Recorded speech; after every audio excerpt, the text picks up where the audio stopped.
Voilà, vous êtes revenus sur l'émission de l'heure qui sonne, qui est sur Radio Valpyrénéos 99,5 FM. Et donc, je vous rappelle que notre site, c'est l'heurequisonne.com. Et si vous avez des questions ou des commentaires, n'hésitez pas à envoyer un email à question avec un s @l'heurequisonne.com. Voilà, maintenant, je vous passe Monsieur Tom. Alors, ou Monsieur Marcus. Je crois que c'est Monsieur Marcus. C'est Monsieur Marcus. Oh wow, c'est Voilà. Monsieur Marcus. Voilà, il est de retour. Donc, Nassim, si loin et si proche. Si je peux te demander quelque chose un peu hors de physique, mais quand même un peu intimement, ta relation avec tes collègues et des gens qui te regardent, est-ce qu'ils te regardent des fois un peu à travers ou est-ce que tu auras peut-être une petite anecdote à lui raconter? Oui. Oui, j'ai eu ma relation avec la communauté de physique a été difficile pendant des années, puisque le travail que j'amène a tendance à contredire ce qui est déjà établi, et ça, c'est toujours un problème, malgré que c'est que en amenant des nouvelles idées qu'on peut continuer à avancer. Les nouvelles idées ont tendance à déranger et ça prend un peu de temps pour que les gens s'habituent à des nouvelles idées. Et donc, j'ai eu beaucoup de difficultés et je continue à avoir des difficultés à amener mon travail à la communauté de physique, puisque je travaille indépendamment à l'extérieur d'institutions comme les universités. Et donc, c'est difficile pour moi, par exemple, de me faire publier. C'est difficile de me faire entendre. Mais de plus en plus de physiciens on commence à voir les bénéfices de mes théories. J'ai fait des très grands amis en rencontrant des physiciens dans les congrès de physique, des physiciens qui avaient des esprits plus ouverts et qui ont pu voir le bénéfice de mes théories. Et donc, on a de plus en plus de support et c'est très excitant de voir cette transition et ça me fait très chaud au cœur parce que quand on se fait rejeter plusieurs fois, c'est un peu dur sur le self... sur le moral. Oui. Sur le moral et l'esprit. Ouais. Oui. Et donc, ça a été une très longue journey, très long voyage, oui. Un chemin, un long chemin. Cheminement. Et ça, c'est... mais ça fait plus ça fait presque 30 ans que je fais ça. Et donc, je suis très content de voir le travail gagner de plus en plus de support. Et je suis très excité d'amener ce nouveau papier vers la publication. Malgré que jusqu'à maintenant, par exemple, il y a eu des efforts qui ont été faits de gens de physiciens qui sont pas contents avec ma théorie, d'avoir essayé de m'avoir empêché de présenter à cette dernière conférence de physique et m'empêcher de publier et tout ça. Alors, ça a créé des problèmes, mais vous savez, il y a une force dans l'univers qui est que la vérité va toujours gagner. Oui, ça c'est vrai. Et donc, si mon travail est correct, éventuellement, il devrait amener les gens ensemble et devrait naturellement devenir le nouveau standard. Ouais, j'ai l'impression que ça va vers cette direction en ce moment. Ouais, je crois que c'est qui? C'est Gandhi qui dit au début, il t'ignorait, après, il te rire dessus. Après, il moque de toi, et après, il te bat contre toi, et après, tu gagnes. Et c'est un peu de ce chemin de croix qu'on doit faire quand on amène des nouvelles théories sur des choses. Et que, heureusement que tu es quelqu'un de très positif, que tu es très positif de la façon que tu amènes les choses, que il ne faut pas céder à cette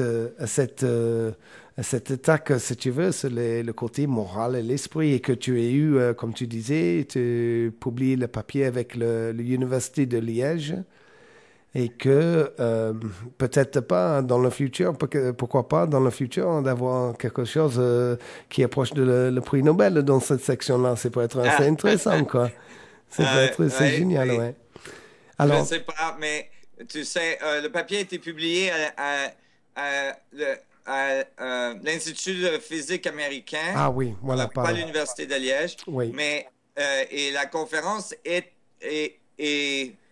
prend place à l'Université de Liège, mais est indépendante de l'université. C'est une conférence qui s'appelle CASI, qui est multidisciplinaire, où il y a une section assez considérable qui est en physique.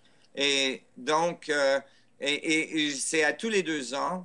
Et donc, j'y retourne à tous les 2 ans et je présente mes nouveaux papiers. Et c'est bien parce que beaucoup de physiciens qui sont là reviennent à tous les 2 ans aussi. Alors, on a une communauté qui devient de plus en plus forte, qui se soutient.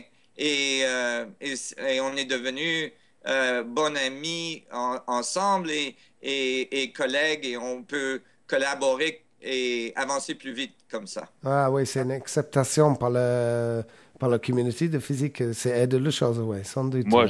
Moi, je crois même que M. Albert Einstein aimerait bien continuer de travailler avec toi. Hein?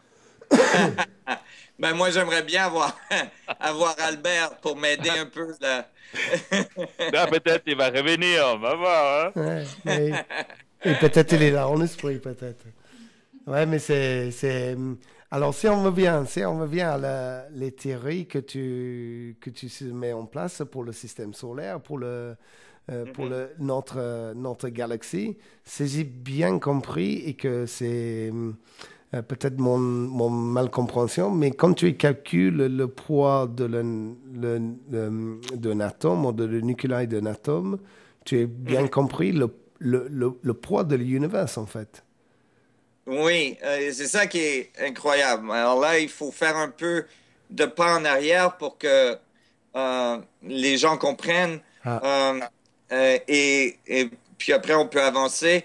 Quand j'ai réalisé que tout peut être divisé à l'infini, je me suis demandé, mais alors, qu'est-ce qu'on divise? C'est quoi qu'on divise? Et je me suis rendu compte que la seule chose qu'on divise quand on voit des divisions, c'est l'espace lui-même. C'est-à-dire que l'espace n'est pas vide, que l'espace est plein. L'atome, par exemple, est fait de 99,9999999% d'espace. Qu'est-ce qu'on voit quand on voit un atome ou quand on expérience un atome? C'est un petit champ électromagnétique dans l'espace. Et on appelle ça le matériel. Mais en fait, ce qu'on appelle le matériel qui semble si dense, c'est 99,9999999% d'espace. Alors, je me suis dit, peut-être que c'est l'espace qui est la source du matériel, pas le matériel qui définit l'espace. Et j'ai commencé à regarder dans nos physiques si on avait trouvé que l'espace avait une fonction énergétique, que l'espace n'était pas vide, que l'espace était plein.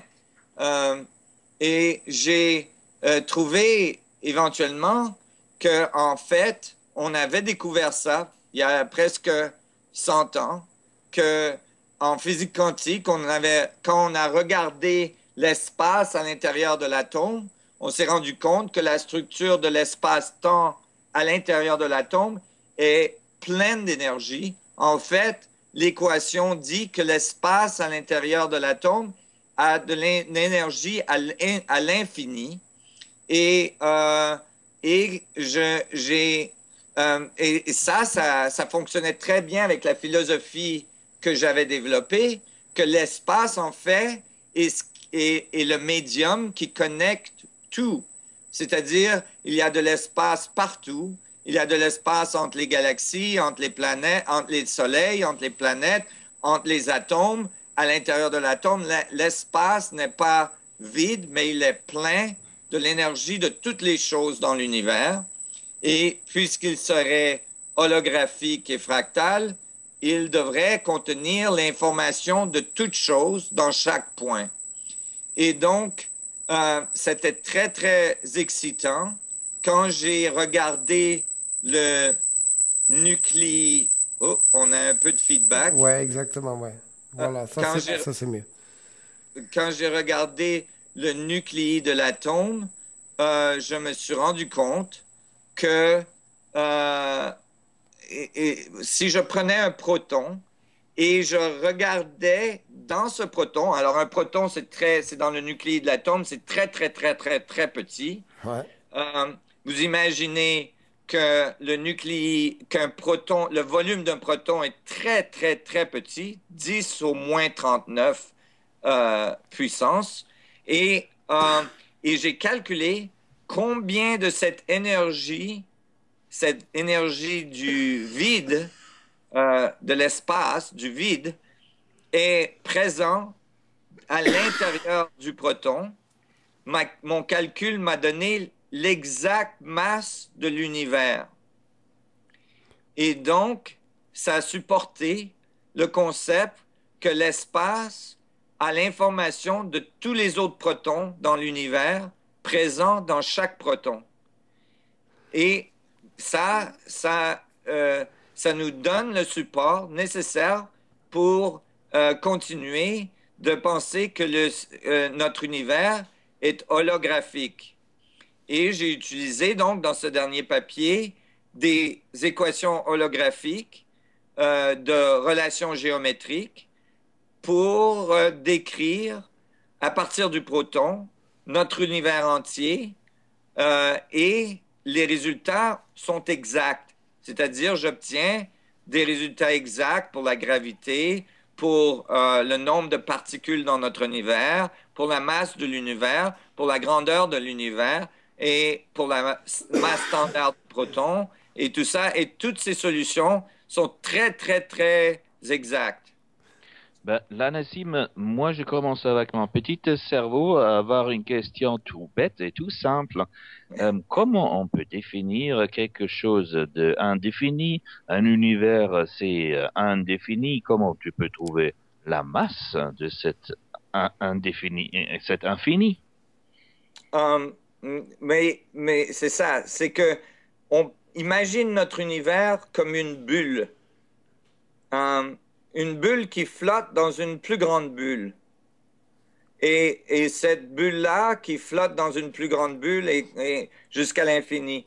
On peut prendre chaque bulle et trouver les fonctions mécaniques de chacune de ces bulles, la masse de chacune de ces bulles, combien d'énergie il y a dans chacune de ces bulles. On peut définir chaque bulle sans oublier que chaque bulle est à l'intérieur d'une plus grande et à l'intérieur d'une plus grande jusqu'à l'infini.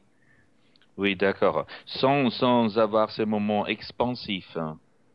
Oui, mais on peut continuer à faire de la physique. C'est-à-dire, c'est pas parce que on a un univers infini que maintenant on ne peut plus faire de physique, que c'est tout impossible à définir.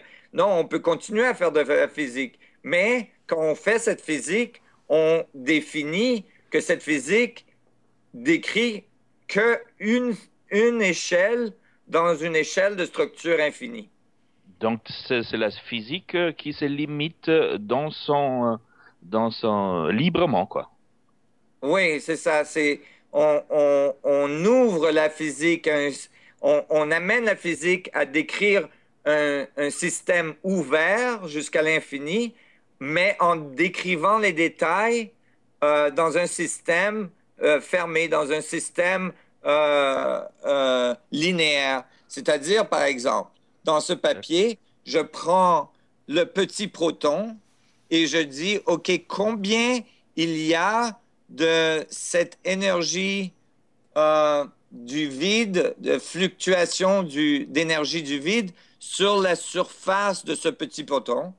Et je calcule ça. Et ça me donne un nombre. Et après, je calcule combien de ces vibrations il y a à l'intérieur du petit proton. Et ça me donne un autre nombre.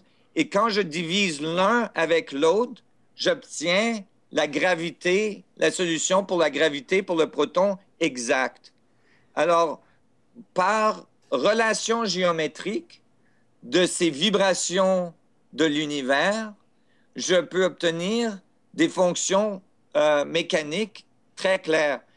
Aussi, par relation en étudiant le proton, de cette même façon, je peux découvrir combien il y a de particules dans l'univers, comment grand... Et maintenant, vous avez à réaliser que je regarde un petit proton à l'intérieur d'un atome et j'obtiens de l'information à propos de tout notre univers. Ouais. C'est un peu comme quand Kepler, a utilisé des structures géométriques et a réalisé les orbites de notre système solaire en utilisant de la géométrie sur la Terre, sans avoir à regarder les planètes. Hein? Oui. Et donc, quand j'ai obtenu ces résultats, on a, en astrophysique, on a une bonne idée d'à peu près comment grand est notre univers, à peu près quelle est la masse de notre univers et tout ça. Et mes résultats sont exacts pour qu'est-ce qui est observé. Ben, génial. Ben, si tu viens en Allemagne, juste né à côté de chez moi, là, Monsieur Kepler, il y a un super musée avec un vieux homme qui se fait une passion d'expliquer Kepler. Un tout petite vieille maison avec des vieux poutres. Il faut le voir. Oh, j'aimerais beaucoup voir ça.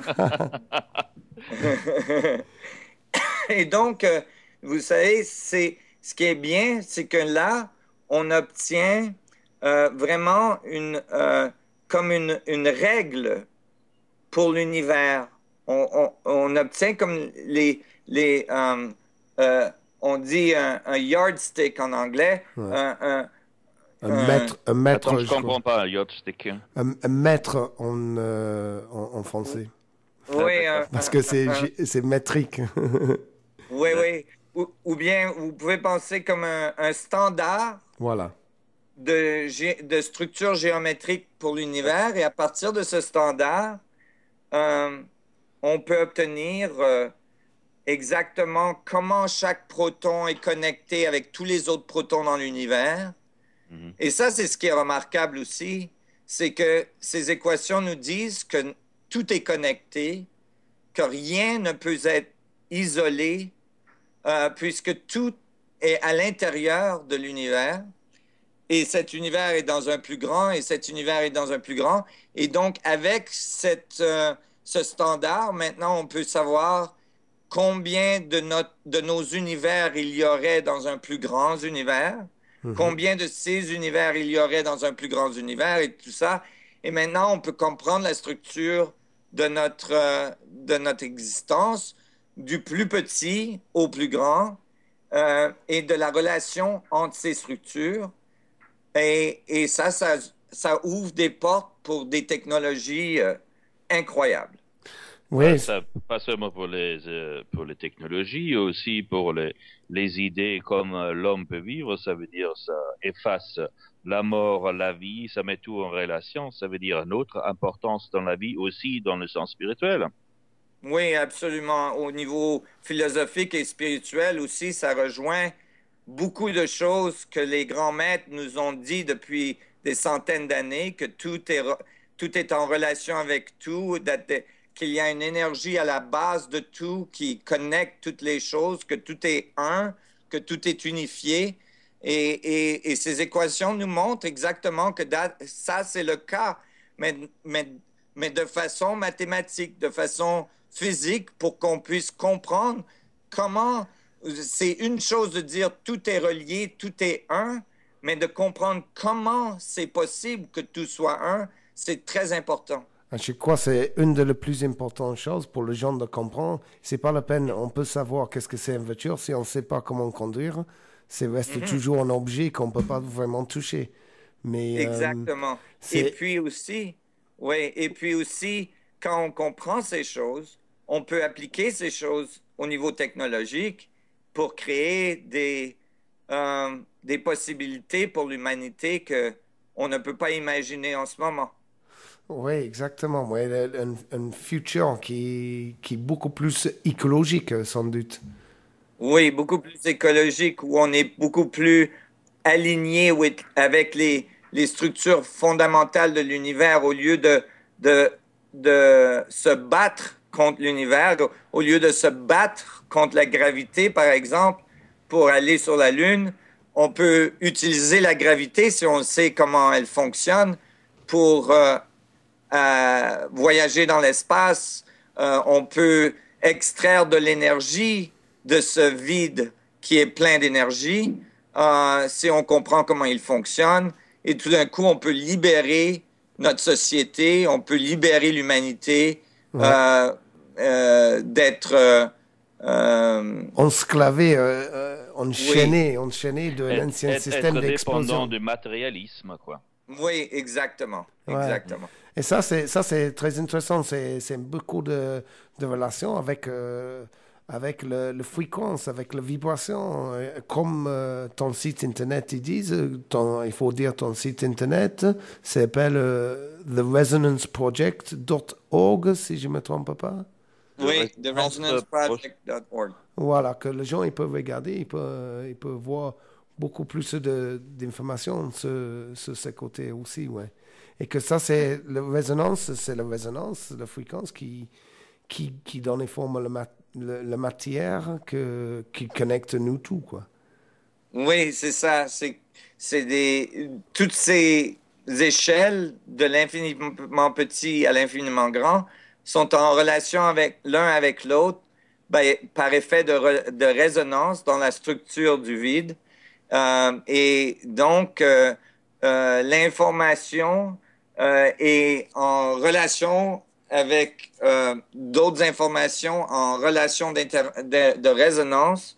Et c'est comme les Pythagoriens disaient, c'est la musique des sphères, des sphères, non? Ouais, en français. Ouais, tu peux dire, ouais.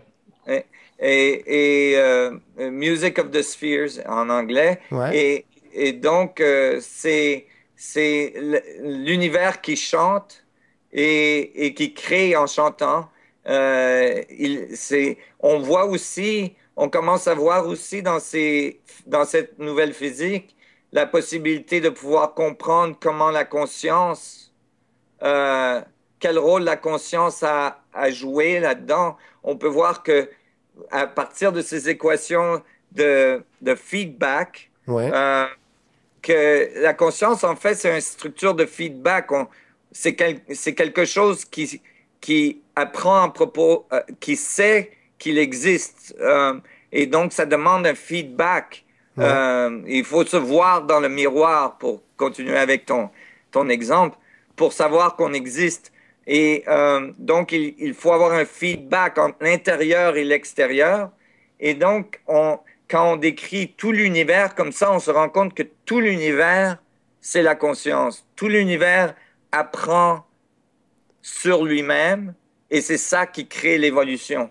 C'est ça que nous, on est, chacun de nous, on est un univers individuel presque, et ensemble, on fait l'univers. Ça veut dire que le moment, le jour que tout le monde prend sa propre responsabilité dans son espace individuel, c'est prendre sa responsabilité dans l'espace grand, l'espace de notre galaxie. Oui, c'est ça. Et on se rend compte que tous ces univers, chaque individu observe son univers à partir de son propre centre que personne d'autre dans l'univers peut observer à partir de ce point. Donc, ça fait que chaque personne est un individu, mais chaque personne est connectée, interreliée à partir de cette énergie qui est dans le vide partout, qu'on est constamment en échange avec cette énergie. Et donc, ça connecte tous les univers, ça connecte toutes les vues ensemble, ça organise toutes les vues, toutes les perspectives ensemble pour créer l'organisation complexe qu'on voit dans notre biologie, dans notre structure. Ça crée littéralement l'environnement pour que l'univers continue à apprendre sur lui-même.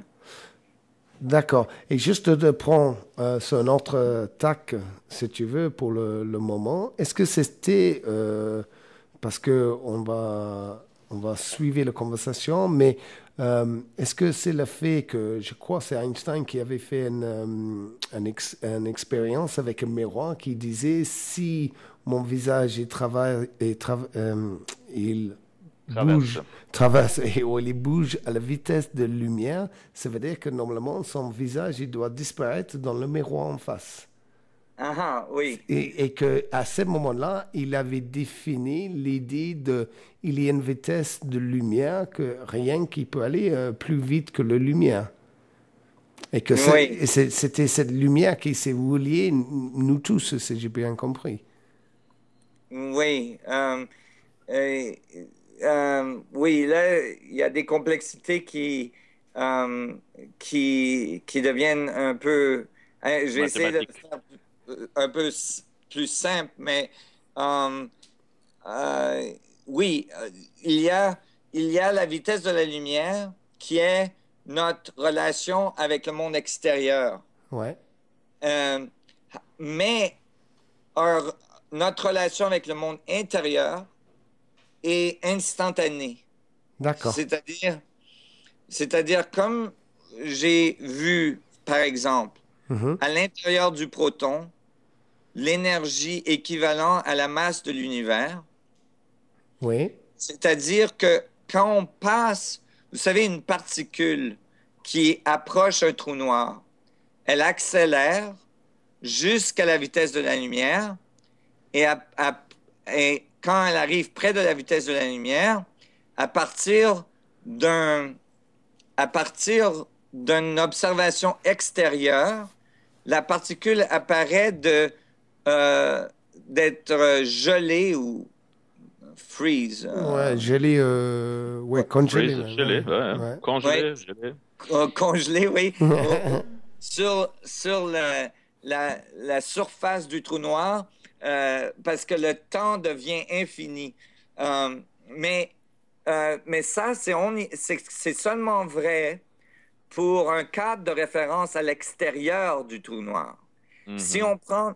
Si on prend un cadre de référence de la particule elle-même, la particule n'est pas gelée du tout.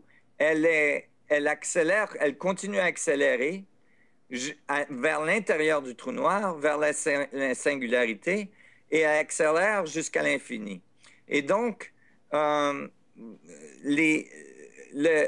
limite de la vitesse de la lumière est valide que d'un cadre de référence extérieur à la singularité, extérieur au trou noir. Ouais. Donc, de cette observation. Mais si on passe à l'intérieur du trou noir, on devrait avoir accès à toute l'information de l'univers instantanément.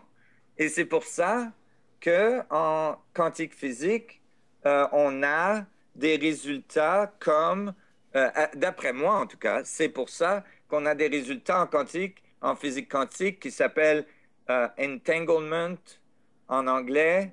Entanglement, c'est comme c'est mêlé. Se mêler. Se mêler, quoi. Se mêler, ouais. Se mêler. Et où on voit que si on a deux particules qui sont émanées d'un même atome et qu'on change une des particules, la polarisation d'une des particules, même si l'autre est de l'autre côté de l'univers, elle change instantanément pour être en relation avec l'autre. Donc, on voit que il y a quelque chose qui semble être instantané dans l'univers aussi.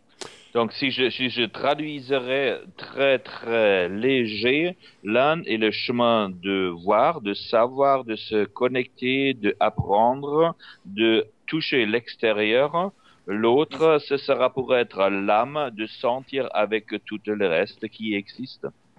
Oui, et c'est pour ça que quand les grands maîtres sont venus, ils nous ont dit, il faut se tourner vers l'intérieur, il faut prendre le temps de méditer, il faut prendre le temps de se tourner vers l'intérieur, et à l'intérieur de vous, vous allez trouver toute la connaissance et votre connexion avec l'univers.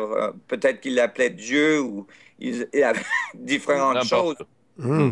Même la bibliothèque de connaissances des Égyptiens, je ne me souviens plus le nom, c'est la bibliothèque de... c'est la grande bibliothèque égyptienne, c'est la connaissance totale, quoi. Oui, c'est ça. Et donc, à l'intérieur, et c'est pour ça peut-être, et là, on peut voir qu'on peut rejoindre aussi, de commencer à comprendre comment les gens, par exemple, des effets psychiques où ils peuvent prédire des événements, où ils peuvent dire, en anglais on appelle remote viewing. Ouais, le vue à distance. La vue à distance, c'est ça, qui a été confirmé. Astro-voyage, clairvoyance et compagnie. Oui, qui a été confirmé en laboratoire, par plusieurs laboratoires. Et donc, comment quelqu'un d'un côté de la Terre peut décrire un endroit de l'autre côté de la Terre sans avoir été là, sans savoir, sans caméra, sans rien, c'est parce que l'information de toutes choses dans l'univers sont présentes dans chaque point et on peut avoir accès à ça, mais pour avoir accès à ça, il faut se tourner vers l'intérieur puisque c'est là que l'information réside. Très bien. On traduit ça biologiquement, il y a les expériences d'une vie, mais il y a aussi la mémoire de cellules. Oui. Un peu comme que, parce que normalement on doit faire une interview avec Dr Emoto. Tu connais Dr Emoto, Nassim? Oui, absolument. Qui fait sa mémoire de... Je sais qu'il fait un séminaire à Biarritz le week-end de 28 et le 29. Tu peux trouver le lien pour avoir des tickets, les places pour cette séminaire sur notre site. Que normalement on doit faire une interview avec lui, qui fait un travail très très intéressant sur la mémoire d'eau, sur le cristal d'eau et comment c'est fonctionné par rapport de l'interaction de l'esprit humain, quoi. C'est très très intéressant. Alors juste pour avoir une petite pause, on va laisser les neurones flotter un peu dans l'espace pour un peu de musique. Et les protons aussi. Hein. Et les protons aussi, oui. Et que on va revenir et que peut-être tu vas gagner le monde de beaucoup de l'argent parce que peut-être avec tes théories, tu vas arriver à expliquer les choses qu'il essaie de faire à CERN en Suisse. Qu'en fait, il n'y a pas besoin de créer une énorme collider et dépenser énormément de l'argent pour avoir le même réponse, peut-être. Alors, on va faire une petite pause de musique et on revient en 5. Voilà, à tout de suite. Tout de suite.